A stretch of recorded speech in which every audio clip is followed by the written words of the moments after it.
Ore 8 si parte. Primo giorno di scuola per 107.000 studenti della Marca, oltre 500.000 classi, 528 scuole. Il 40% degli alunni andrà alle elementari, il 25% alle medie e il 35% alle superiori. Un esercito di giovani e giovanissimi che rappresenta il 5% della popolazione trevigiana. Un esercito sempre più multietnico, segno che Treviso e provincia sono sempre meno venete e sempre più interculturali. A Mogliano Veneto le scuole medie statali Toti Dal Monte oggi hanno dato il benvenuto a 240 ragazze e i loro genitori. Sono i nuovi arrivati distribuiti in 10 classi di prima media per un totale nei 3 anni di oltre 700 alunni. Primo giorno di scuola per i vostri figli? Sì. Siete contenti? Siamo contenti, sì.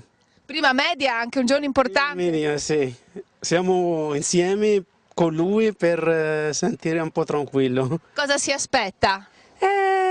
Tanta serenità, un buon corpo insegnante, ma so già che ci sarà in questa scuola perché avevo già il primo figlio che aveva frequentato. 150 nella sola provincia di Treviso, gli insegnanti in meno a disposizione di dirigenti e alunni. I precari annunciano ricorsi al Tribunale del Lavoro e assemblee aperte, ma non c'è dubbio che il taglio degli organici abbia costretto molti dirigenti a fare carte false per garantire ad elementari e medie il tempo scuola a tutti.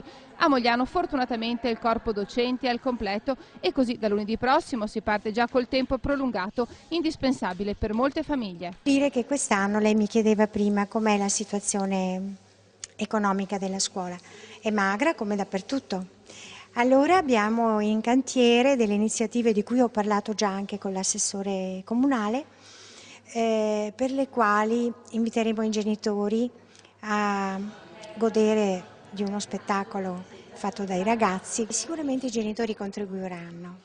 Un bentornata anche a Beatrice, alunna della seconda media delle Toti Dal Monte, che dopo aver combattuto per mesi contro una forma di meningite molto aggressiva, oggi è tornata tra i banchi della sua classe per la gioia dei compagni. È tornata Beatrice e è straordinaria la forza che ha saputo infonderci, sia lo scorso anno che è stato così impegnativo ed anche adesso.